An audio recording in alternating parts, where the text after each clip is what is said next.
سلام الله سلام الله سلام الله سلام الله سلام الله على الخد التريب سلام الله على الشيب الخضيب. اعوذ باللہ من الشیطان اللعین الرجیم. بسم اللہ الرحمن الرحیم. نحمد و نصلی علی رسولہ الکریم وآلہ الطیبین الطاہرین المعصومین المظلومین ولعنۃ اللہ علی اعدائہم وقاتلیہم وغاصب حقوقہم اجمعین من الآن الی قیام یوم الدین. ہمارے اس پروگرام کا مقصد یہ ہے کہ پوری ہی دنیا سے ہر سال ہزاروں افراد بلکہ لاکھوں کی تعداد میں افراد زیارت ائمہ کے لیے ایران، عراق اور سعودی عرب جاتے ہیں. اس میں کچھ افراد ایسے ہوتے ہیں جو حج کے سلسلے میں جاتے ہیں اور کچھ افراد ایسے ہوتے ہیں جو زیارت ائمہ کے لیے حاضر ہوتے ہیں. چونکہ آج کے زمانے میں وسائل بہت آسان ہو گئے ہیں اور زیارت پر جانا بھی کسی بھی شہر سے بہت آسان ہو گیا ہے، اس لیے عموماً ہم یہ دیکھیں گے کہ تقریباً 70% لوگ زیارت کا شرف حاصل کر لیتے ہیں اور زیارت سے واپس آتے ہیں اور واپس آنے کے بعد اپنی روداد یا اپنے واقعات یا ان کو کیسا لگا یہ بتاتے ہیں. ہم آج کے اس جلسے میں اور اس پروگرام میں جو ہمارا اصل موضوع ہے وہ ہے زیارت، لیکن اس زیارت میں بھی چھوٹے چھوٹے عنوانات الگ ہوں گے کہ ایک زائر کو کیسا ہونا چاہیے، اور جب وہ یہ ارادہ کرے یا تہیہ کرے کہ ہم کسی بھی امام کی زیارت کے لیے جا رہے ہیں تو ہمیں کیسا ہونا چاہیے. اگر آپ تھوڑا سا سروے کریں گے اور دیکھیں گے کہ ہمارے سماج میں جب کوئی بھی زائر یا زائرہ جانا چاہتی ہے تو عام طور سے آمادگی اور تیاری یہ ہوتی ہے کہ کس وقت جانا چاہیے، کس زمانے میں جانا چاہیے، کس کے ساتھ جانا چاہیے، کتنے دنوں کے لیے جانا چاہیے، یہ سب چیزوں پر، ان سب باتوں پر زیادہ توجہ رہتی ہے. لیکن کچھ باتیں ایسی ہیں کہ جو ہم زیارت پر جانے پر توجہ نہیں دیتے ہیں، اور ہمیں چاہیے کہ جب ہم زیارت پر جائیں تو ان باتوں کو اچھی طریقے سے ذہن نشین کر لیں اور یہ سمجھیں کہ ہم زیارت کرنے کے لیے جب جا رہے ہیں تو کسی معصوم کے ہاں جا رہے ہیں، کسی معصوم کی بارگاہ میں حاضر ہو رہے ہیں.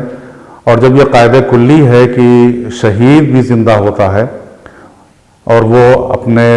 پروردگار کے پاس سے رزق پاتا ہے، تو ظاہر سی بات ہے کہ جو ان شہداء کا امام ہے تو وہ بھی زندہ ہے، حی ہے اور ہم کو دیکھ رہا ہے. اور جب ہم وہاں پہنچتے ہیں کسی کے بھی حرم میں یا کسی کی بارگاہ میں، کسی کے روضے پہ، تو ایسا نہیں ہے کہ ان کی قبر یا روضہ بنا ہوا ہے، بلکہ ہمارے امام قرآنی آیت سے استدلال کرتے ہوئے ہم یہ کہہ سکتے ہیں کہ ہمارے وہ امام ہماری ہر حرکت اور ہر اطوار کو ملاحظہ کرتے ہیں اور دیکھتے ہیں کہ یہ زائر یا زائرہ کس طریقے سے ہمارے پاس آیا ہے، اس کا عرض ادب کرنے کا سلیقہ یا طریقہ کیا ہے، وہ ایک ایک چیز کو دیکھتے ہیں. تو ہم جب تہیہ کریں یا ارادہ کریں کہ ہمیں زیارت کے لیے جانا ہے تو سب سے پہلے جن باتوں میں ہمیں خیال کرنا چاہیے اس میں سب سے پہلی بات یہ ہے کہ ہم یہ اپنے ذہن میں اس بات کو بٹھا لیں کہ ہم جب زیارت کے لیے جا رہے ہیں تو ہم کو ان باتوں کی تیاری کرنا ہے کہ جن کو ہمارے امام اور ائمہ پسند کرتے تھے، اور وہ کیا پسند کرتے تھے یہ ہم کو معلوم ہے، وہ اچھی باتوں کو پسند کرتے تھے، برائیوں سے روکتے تھے، وہ ہم کو اچھا دیکھنا پسند کرتے تھے۔ تو جب ہم زیارت کا قصد یا ارادہ کریں تو جن باتوں پہ ہمیں زیادہ توجہ نہیں رہتی ہے ان باتوں پہ ہم توجہ کریں کہ دنیا میں ہم کوئی بھی سفر کرتے ہیں اور کسی بھی سفر پہ ہم جاتے ہیں تو ہماری وہاں کی آمادگی کا طریقہ الگ ہوتا ہے، لیکن جب امام کی بارگاہ میں ہم جا رہے ہیں تو ہماری وہاں پر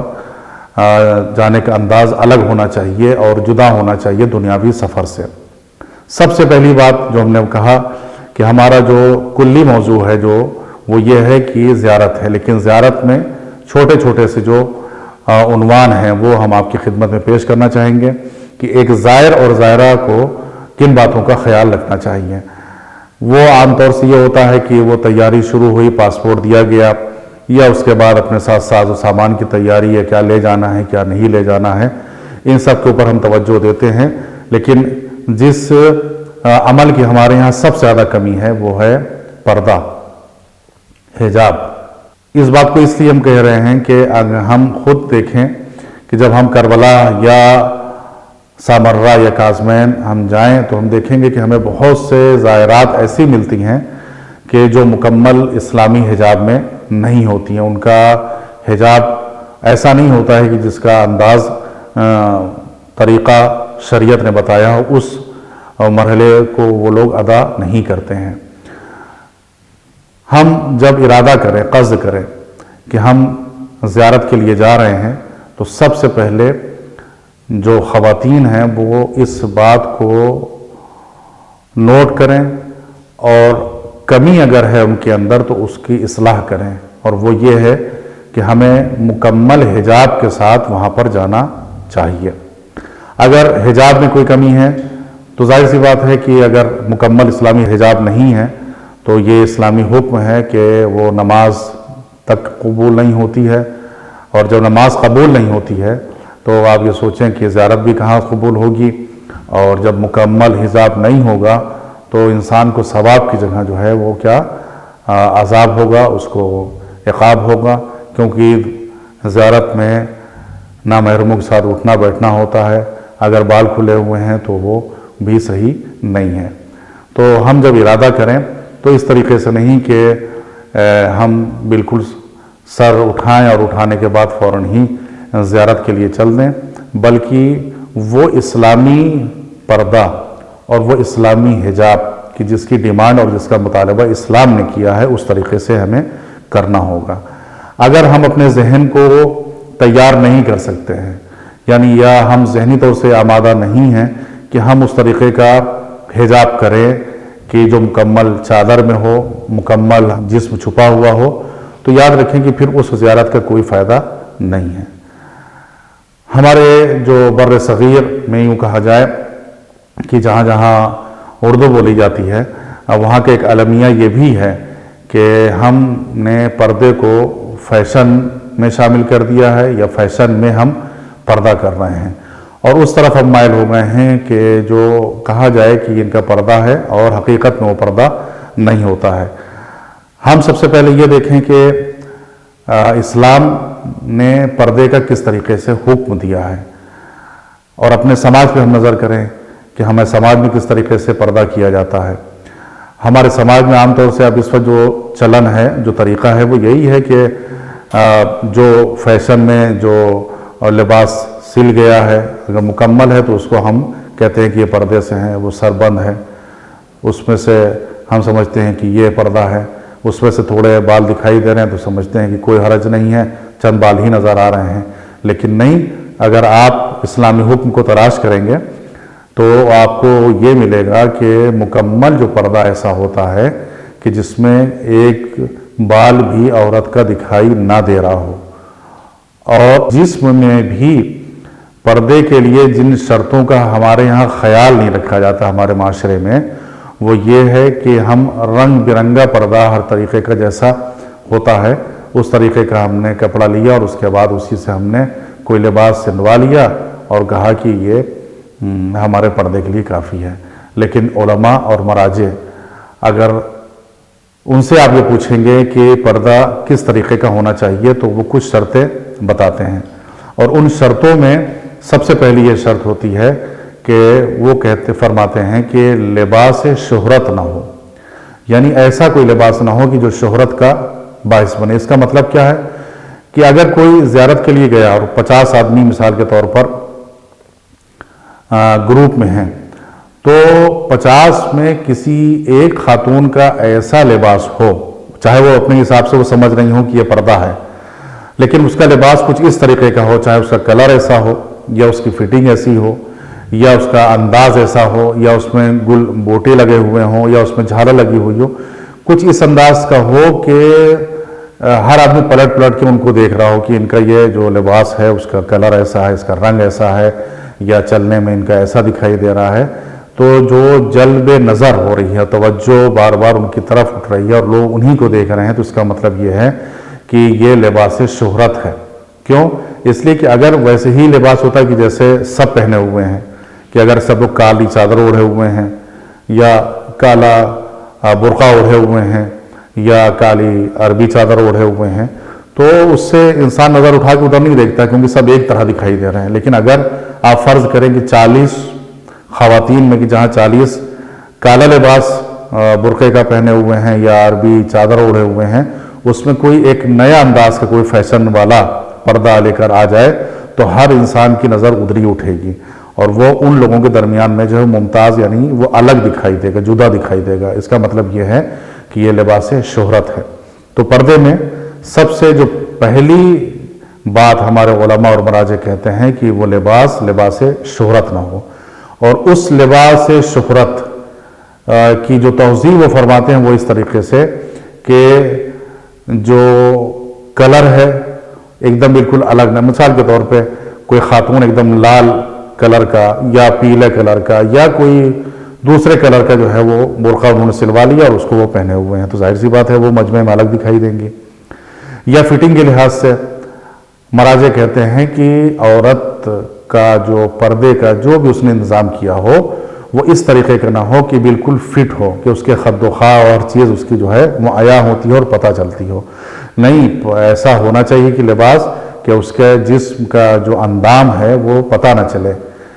اور کچھ کسی کو کوئی محسوس نہ ہو، ڈھیلا ڈھالا ہو، یعنی ایک دم فٹنگ کا نہ ہونا چاہیے۔ تو یہ دو باتیں لباس شہرت میں آتی ہیں کہ کلر ایسا نہ ہو کہ انسان کی نظر ادھر اٹھے، اور فٹنگ کا ایسا نہ ہو کہ جب وہ چلے یا اٹھے یا بیٹھے، ظاہر سی بات ہے وہ گروپ میں ہے اور یا زیارت کے لیے گئی ہے تو وہ نماز بھی پڑھے گی، وہ چلے گی بھی، وہ بس میں بھی بیٹھے گی، تو جب اٹھے گی بیٹھے گی چلے گی، تو اگر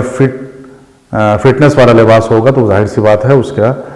ہر عضو اور ہر پارٹ جسم کا جو ہے وہ پتہ چلے گا۔ تو ایسا بھی نہیں ہونا چاہیے، بلکہ لباس ڈھیلا ڈھالا ہو جو اس کے تن پہ ہے، تاکہ نامحرم کی نظر اگر ادھر اٹھے تو کوئی ذہن میں اس کے خیال نہ پیدا ہو۔ تو یہ دو شرطیں ہو گئیں۔ تیسری شرط جو علماء کہتے ہیں کہ لباس شہرت میں وہ یہ ہے کہ اتنا باریک وہ لباس نہ ہو۔ باریک سے مطلب یہ ہے کہ جس چادر کا ہم نے مانتو سلوایا مثال کے طور پر، یا برقع کوئی سلوایا ہم نے، تو وہ اتنا رقیق، باریک اور مہین نہ ہو کہ اس سے عورت کا جسم جھلکتا ہو۔ مطلب اگر گرمی کے جیسے موسم ہے، سوچا کہ جون میں زیارت کے لیے جا رہے ہیں تو ہلکا سا ایک برقع جو ہے ہلکے کپڑے کا سلوا لیا جائے تاکہ گرمی نہ لگے۔ تو جب ایسا برقع سلوایا تو اس میں اگر جسم جھلک رہا ہے تو اس لباس کا بھی کوئی فائدہ نہیں ہے، کہ اس سے یہ پتہ چلے کہ اندر کس قسم کی وہ جو ہے وہ لباس پہنے ہوئے ہیں۔ ایک دم باریک لباس نہیں ہونا چاہیے، بلکہ عورت جو برقع جس بھی کپڑے کا سلوائے وہ اتنا موٹا ہونا چاہیے، وہ ایسا ہونا چاہیے کہ اندر کا اس کا جو لباس پہنے ہوئے وہ بھی نہ پتہ چلے کہ اس کا کلر کیا ہے۔ تو زیارت میں خواتین کو اور زائرات کو سب سے پہلے تیاریوں میں یہ تیاری کرنا چاہیے کہ ہمیں مکمل حجاب اور پردے کے ساتھ بارگاہ معصوم میں حاضر ہونا ہے، اور اس خیال اور عقیدے کے ساتھ کہ ہمارے امام زندہ ہیں، جب ہم ان کے پاس پہنچیں گے تو وہ ہمیں دیکھیں گے۔ اگر ہمارے یہاں کوئی کمی ہوگی تو ان کا دل رنجیدہ ہوگا، اور جب دل رنجیدہ ہوگا تو ظاہر سی بات ہے کہ ہم ان کی دعائیں ہمارے شامل حال نہیں ہوں گی۔ تو جس بات کی ہمارے ہاں سب سے زیادہ ابھی کمی پائی جاتی ہے وہ یہ کہ جانے والے زائرات میں پردے کا وہ کانسیپٹ نہیں ہے، وہ انداز نہیں ہے کہ جو اسلامی طریقہ ہے۔ تو ہم سب سے پہلے پردے کے اوپر اپنے توجہ دیں کہ ہمارا پردہ جو ہے وہ مکمل اسلامی ہونا چاہیے۔ اور اگر کوئی مطلب اس زمانے میں یہ کہے کہ اب ممکن نہیں ہے کہ پردہ اس طریقے کا کیا جائے، تو یہ سب سوال اور باتیں جو ہیں وہ پرانی ہو چکی ہیں، اب ان کا کوئی سروکار نہیں، کوئی لینا دینا۔ اس کا علماء بہت سے جواب دے چکے ہیں۔ پردہ کہیں حائل یا رکاوٹ نہیں بنتا ہے کسی بھی خاتون کے لیے۔ اور اگر قرآن مجید میں بھی آپ جا کر دیکھیں گے تو آپ کو قرآن مجید میں صاف طور پر سورہ احزاب میں یہ لفظ ملے گا جلباب، جلابیب ہننا، یعنی اس کا جو جمع ہے اور جو اس کا واحد آتا ہے جلباب۔ اور جلباب کا اگر ترجمہ دیکھیں گے کہ علماء نے مفسرین نے اردو میں کیا کیا ہے تو اس کو اوڑھنی سے انہوں نے ترجمہ کیا ہے۔ اب سوچئے اگر اوڑھنی کا ترجمہ انہوں نے کیا ہے تو یہ اوڑھنی کیسی ہوتی ہے؟ وہ ہوتی ہے کہ جو لباس آج ہم پردے کے طور پہ استعمال کر رہے ہیں اسے اوڑھنی ہم کہہ سکتے ہیں۔ اوڑھنی کا مطلب یہ ہوتا ہے کہ جو سر سے لے کر پیر تک عورت کے جسم کو ڈھانپ لے، اس کو اوڑھنی کہا جاتا ہے۔ یا مان لیجئے کہ اوڑھنی نہ ہو، دوپٹہ کو اتنا بڑا ہو کہ جو سر سے پیر تک کی جو ہے وہ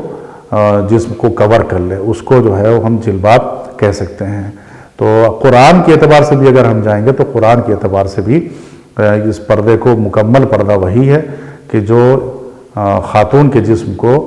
سر سے لے کر پیر تک مکمل طور سے چھپا دے اور ڈھانپ دے، اس کو مکمل پردہ کہا جائے گا اسلامی نقطۂ نگاہ سے۔ تو سب سے پہلی بات جو ہم نے رکھی وہ یہ کہ زیارت کی ساری تیاریوں سے پہلے اپنے کو تیار کرے پردے کے لیے، حجاب کے لیے، اور اس میں کسی قسم کی کوئی کمی نہیں آنا چاہیے۔ اور اگر کوئی بات سمجھ میں نہیں آتی ہے تو اس کو علماء سے رجوع کریں اور کوشش کریں کہ اس حجاب کے ساتھ جائیں جو ہمارے معصومین کو پسند ہے۔ یہ ایک بات ہو گئی پردے کے سلسلے میں کہ جب زیارت پہ جانا ہو تو مکمل پردہ ہونا چاہیے۔ یہ تو خواتین کے سلسلے میں ہے۔ اور دوسری بات اگر ہم یہ دیکھیں گے کہ خواتین کے علاوہ جو لوگ زیارت کے لیے جاتے ہیں اس میں مرد بھی ہوتے ہیں۔ تو خاتون کے لیے تو چلیے ہم نے یہ شرط رکھ لی کہ خاتون کو اس طریقے سے ہونا چاہیے کہ مکمل طور سے وہ پردے میں ہو، لیکن جو مرد جا رہا ہے اس کو کیسے ہونا چاہیے؟ تو مرد کو بھی ہم کہیں گے کہ مرد کو بھی مکمل طریقے سے ایسا ہونا چاہیے کہ وہ مسلمان لگے۔ اور مسلمان یہ نہیں کہ وہ اپنے نام سے مسلمان ہے، بلکہ اس کی عادت اور اطوار ایسی ہوں کہ وہ مسلمان دکھائی دے، پتہ چلے کہ جس جگہ سے اس نے سفر شروع کیا ہے وہ جب ایئرپورٹ پہ پہنچے تو اس کا اس انداز ایسا ہو کہ لگے کہ ہاں بھائی یہ زیارت کے لیے جا رہے ہیں، وہ بھی امام مظلوم کی زیارت کے لیے جا رہے ہیں، وہ بھی سید الشہداء اور شہیدان کربلا کی زیارت کے لیے جا رہے ہیں۔ لگے ایک انداز سے، یہ نہ لگے دیکھنے والوں کو کہ یہ کسی خدا نخواستہ کسی پکنک پر جا رہے ہیں یا کسی گھومنے والی جگہ پر جا رہے ہیں، کسی ٹہلنے والی جگہ پر جا رہے ہیں، بلکہ اس انداز سے پہنچیں کہ محسوس ہو کہ ہم کسی غریب کی زیارت کے لیے جا رہے ہیں، غریب الغربا کی زیارت کے لیے جا رہے ہیں۔ تو عام طور سے اپنے کو لباس سے لے کر، خاص کوئی مردوں کا لباس نہیں کہ زیارت کے لیے کوئی لباس ہو، لیکن ایک یہ ہوتا ہے کہ انسان کی پرسنالٹی، ایک انسان کا قیافہ، ایک انسان کی شکل و صورت ظاہر کرتی ہے کہ وہ کس کی زیارت کے لیے جا رہا ہے۔ تو مردوں کے لیے بھی یہ ہے کہ وہ اس تیاری سے جائیں، اس طریقے سے جائیں کہ محسوس ہو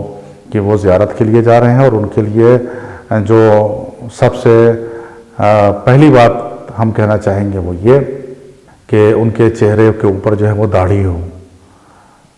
اور داڑھی ہٹا کے داڑھی مونڈ کے جانا مناسب نہیں ہے۔ سوچئے کہ اگر کسی کے چہرے کے اوپر داڑھی نہیں ہے اور وہ داڑھی مونڈ کر ذریعے امام حسین علیہ السلام پر جاتا ہے اور اپنی اس مونڈی ہوئی داڑھی کو مس کرتا ہے روضہ امام سے، تو اگر ہم اس بات کے قائل ہیں کہ یہ اچھا کام ہی جو ہم نے کیا تھا اور ہم نے یہ گناہ کیا ہے، اس طریقے سے امام کی خدمت میں جانا نہیں چاہیے، تو یقین مانیے کہ امام کو اس بات سے اذیت ہوگی کہ کوئی انسان گناہ کر کے ہماری جالی سے آ کے لپٹ رہا ہے اور ہماری جالی کو بوسہ دے رہا ہے، کیونکہ ہم پہلے ہی اس بات کا عقیدہ رکھتے ہیں کہ جو بھی راہ خدا میں شہید ہوا وَلَا تَحْسَبَنَّ الَّذِينَ قُتِلُوا فِي سَبِيلِ اللَّهِ أَمْوَاتًا بَلْ أَحْيَاءٌ عِندَ رَبِّهِمْ يُرْزَقُونَ فَرِحِينَ بِمَا آتَاهُمُ اللَّهُ مِنْ فَضْلِهِ۔ تو جو بھی قتل ہوتا ہے، مارا جاتا ہے، وہ زندہ ہوتا ہے، اور زندہ ہے تو وہ رزق بھی پا رہا ہے، اور اس بات کو ہم کہہ چکے کہ یہ تو عام انسانوں کے لیے، مسلمانوں کے لیے اللہ نے قاعدہ بتایا ہے کہ جو بھی ہماری راہ میں قتل ہوگا تو وہ زندہ ہے اور رزق پا رہا ہے۔ تو جن کی بارگاہ میں ہم جا رہے ہیں وہ عام مسلمان نہیں ہیں، بلکہ وہ اپنی امت کے، اس زمانے کی امت کے امام تھے، اور ہم سب کے امام ہیں اور ہمارا عقیدہ ہے۔ تو ہم جب ان کو زندہ تصور کر کے ان کی بارگاہ میں جائیں گے تو ہمارا انداز الگ ہوگا، لیکن جب ہم جاتے ہیں تو اس طریقے سے جائیں کہ پوری ایک تیاری کے ساتھ، نیا کپڑے ہم نے پہنے، خوشبو لگائی، اس کے بعد جیسے نماز عید یا نماز بقرعید میں ہم جاتے ہیں تیاری کر کے، اس طریقے سے ہم جا رہے ہیں، تو اس کا مطلب یہ ہے کہ ہم نے اپنے دل و دماغ میں اس عقیدے کو مستحکم نہیں کیا ہے کہ امام زندہ ہوتا ہے اور ہماری ہر حرکت کو دیکھ رہا ہے، یعنی ہمارے دل میں بھی یہ کچا عقیدہ پایا جاتا ہے، ہمارے نے اپنے دماغ میں اس کو راسخ نہیں کیا ہے کہ ہمارے امام زندہ ہوتے ہیں اور ہماری ہر بات کو وہ دیکھ رہے ہیں۔ اگر ہم نے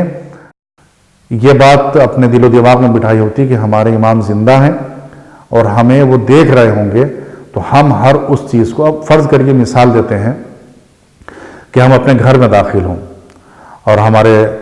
بزرگ گھر میں بیٹھے ہوئے ہوں، تو کیا ہم اچھلتے کودتے ہوئے یا کسی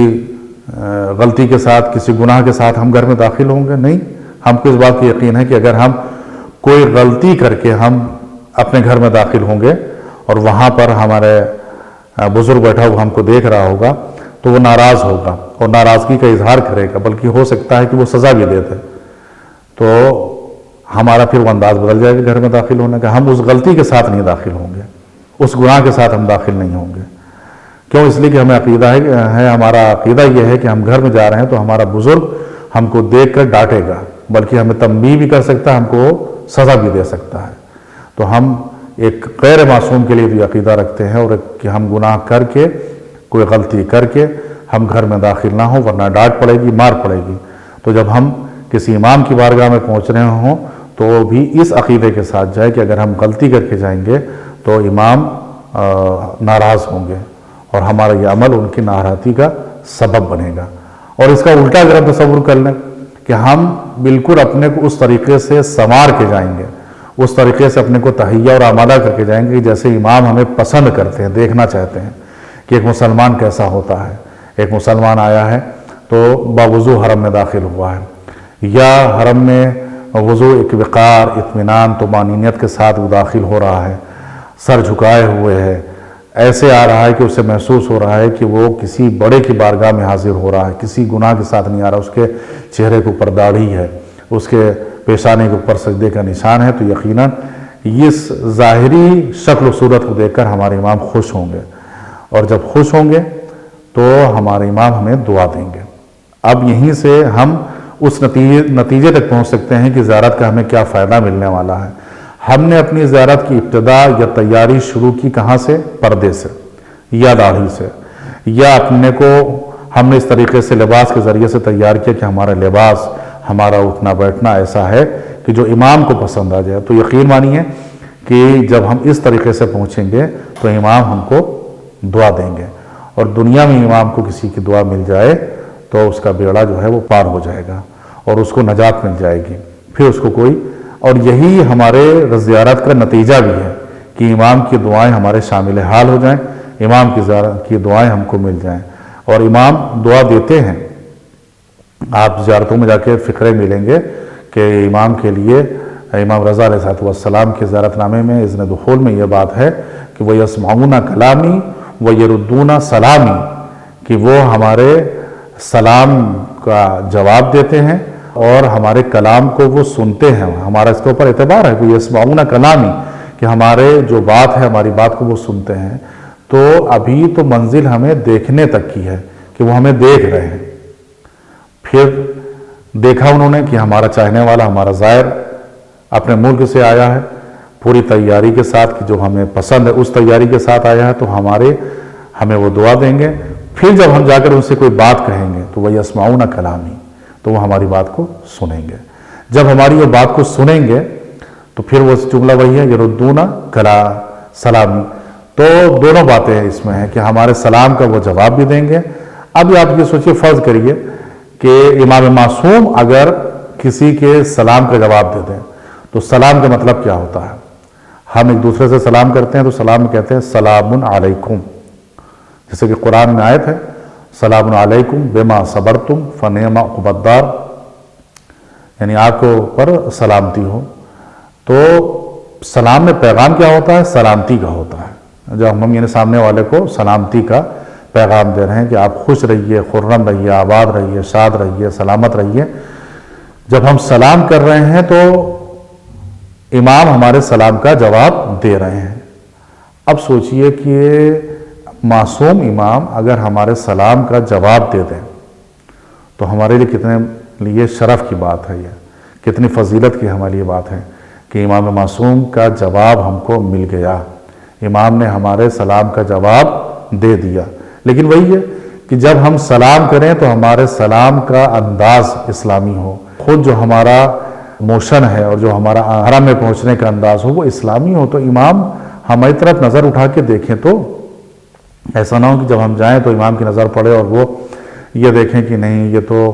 آیا تو ہمارے پاس ہے لیکن اس کا دل جو ہے وہیں رکھا ہوا ہے جہاں سے آیا ہے، اس کا دل جو ہے وہ ہماری طرف ابھی راغب نہیں ہوا ہے، یہ ہمارا محسوس نہیں ہو رہا ہے. تو جب امام کی ہم خدمت میں پہنچیں تو اس طریقے سے کہ اسلامی انداز ہمارا ہو. کیوں؟ اس لیے کہ جب ہم جا کر سلام کرتے ہیں تو وہ سلام کا جواب دیتے ہیں، اور جب وہ سلام کا جواب ہمیں دیں گے تو یقیناً ہمارے لیے باعث شرف ہوگا. اور جب سلام کے آگے کی بات پہنچے گی کہ پھر جب ہم اپنی باتوں کی امام کی خدمت میں رکھنا شروع کریں گے کہ امام کی خدمت میں ہم نے اپنی کوئی عرضداشت پیش کی، کوئی درخواست لگائی، کوئی التماس کیا، کوئی صدا کی کہ امام ہماری یہ پریشانیاں ہیں، فردی پریشانیاں ہیں یا اجتماعی پریشانیاں ہیں یا خاندان کی یہ پریشانیاں ہیں، جب ہم نے اپنی باتیں رکھنا شروع کی امام سے تو یقیناً امام پھر ان باتوں کو اللہ کی بارگاہ میں اپنے وسیلے سے پہنچائیں گے اور انشاءاللہ وہ ہماری باتیں جو ہیں وہ مکمل ہوں گی. تو مختصر یہ کہ زیارت کے لیے ہم سب سے پہلے شروعات یہاں سے کریں کہ ہم زیارت میں ساری تیاریوں کو چھوڑ دیں کہ ہم بیگ تیار کر رہے ہیں، ہم ساز و سامان رکھ رہے ہیں، ہم لباس رکھ رہے ہیں. سب سے پہلے اپنے کو اسلامی طریقے سے تیار کرنا شروع کریں جیسا دین کہتا ہے، جیسا امام چاہتے ہیں. یعنی ہم اپنے کو ظاہری طور سے پہلے تبدیل کرنا شروع کریں کہ ہمارا طریقہ انداز اٹھنا بیٹھنا، چاہے وہ پردہ ہو چاہے اور ہمارا رنگ و ڈھنگ ہو، سب اسلامی ہو. جب ہم ظاہری طور سے تیاری شروع کریں گے تو یقیناً پھر اس ظاہر کا اثر جا کر ہمارے باطن کے اوپر پڑے گا. کیسے؟ کہ دیکھیے جب ہمارے پاس ہر وقت خیال یہ رہے گا کہ آج 20 دن کے بعد ہمیں زیارت کے لیے جانا ہے، آج 18 دن کے بعد ہمیں زیارت کے لیے جانا ہے، تو ایک تصور اور خیال ہے جو ہمیں ہر وقت اپنی گرفت میں لیے ہوئے ہیں. ایک خیال ہمارے ذہن میں چل رہا ہے کہ ہمیں اپنے کو امام کے لیے تیار کرنا ہے، اپنے کو امام کے لیے تیار کرنا ہے، امام کے لیے اپنے لیے آمادہ کرنا ہے. جب ایک ذہن میں ایک بات ہمیشہ گونجتی رہے گی کہ ہمیں اپنے کو جانا ہے زیارت کے لیے، امام کی بارگاہ میں پہنچنا ہے، تو ظاہر سی بات ہے وہ پھر ہم کو دھیرے دھیرے لباس سے اندر کی پاکیزگی تک پہنچائے گا. تو پہلے ہمارا لباس اور ظاہر پاک ہوگا، اور یہ جب ہم نے یہاں سے شروعات کر دی کہ اپنے لباس کو پاک کریں، اپنے ظاہر کو پاک کریں، اپنی آنکھوں کو پاک کریں، اپنی زبان کو پاک کریں، اور یہ تصور ہم کو پھر پہنچائے گا کہاں تک؟ دل کی پاکیزگی تک، دل کی طہارت تک. اور اگر ہم دل کی طہارت تک پہنچ گئے تو سمجھیے حقیقت میں ہم واقعی مسلمان بن گئے اور ہمارا بیڑا جو ہے وہ پار ہو گیا، ہم کو نجات مل گئی. کیوں؟ اس لیے کہ ہم اتنا مسئلہ نہیں کہ انسان ظاہری طور سے پاک اور پاکیزہ ہمیشہ رہے، بلکہ اس سے بڑا مسئلہ یہ ہے کہ ہم اندر طور سے کتنا پاک اور پاکیزہ ہیں۔ تو ہماری جو شروعات ہو وہ یہ ہے کہ ہم اپنے کو زیارت کے لیے تیار کریں، تو ظاہری طور سے ہم تیاری اور آمادگی شروع کریں، اور یہ ظاہری تیاری ہم کو لے جائے گی کہاں تک؟ باطنی تیاری تک، آمادگی تک، کہ ہمارا نفس پاک ہوگا، ہمارا ضمیر پاک ہوگا، ہمارا دل و دماغ اور خیالات اور احساسات ہمارے پاک ہوں گے۔ اور اس تیاری کے لیے مردوں میں کیا ہے کہ مرد جو ہیں وہ تیاری جو شروع کریں وہ اس طریقے سے کہ لگے کہ یہ مسلمان ہیں، یہ اسلام کا کلمہ پڑھتے ہیں، یہ مومن ہیں، یہ امام کے چاہنے والے ہیں۔ مردوں کی تیاری ایسی ہو، اور خواتین کی جو تیاری ہو وہ ایسی ہو کہ ان کا پردہ اور مکمل طور سے جو حجاب ہو وہ حجاب اسلامی کہا جائے۔ جو ہم حجاب کو کہتے ہیں کہ حجاب کا مطلب پردہ ہے، تو اگر ہم لغت میں جائیں تو حجاب کو پردہ اتنا نہیں کہا جاتا ہے، بلکہ اس پردے کے لیے جو اسلامی تصور ہے اس کے لیے ستر کا لفظ استعمال ہوا ہے۔ یعنی عورت ایک ایسی شے ہے جس کو مستور کہا جاتا ہے، پوشیدہ رہے۔ ہم اپنے خدا کی بارگاہ میں دعا کرتے ہیں یا ستار العیوب، جیسے کہ دعائے کمیل میں آیا ہے، یا غفار الذنوب۔ تو یہ ستار کا مطلب یہ ہے کہ جو ہمارے عیب ہیں اس پر پردہ اللہ ڈال دیا کرتا ہے۔ اب آپ یہ سوچئے کہ ہم کہیں پر بیٹھے ہوئے ہیں اور سامنے ایک پردہ ڈال دیا جائے، تو اس کا مطلب یہ ہے کہ سامنے والے کو پردے کے پیچھے کوئی چیز دکھائی نہیں دے رہی، اس کو محسوس ہوگا کہ پیچھے کوئی نہیں ہے۔ تو یہ ستر اور یہ مستور کا مطلب یہ ہے کہ انسان کو چھپا کے رکھا گیا ہے۔ یعنی عورت کے لیے اگر کہا جائے کہ عورت کا پردہ جو ہے ستر ہے، تو ستر کا مطلب یہ ہے کہ اس کو مکمل طور سے اس کا جو جسم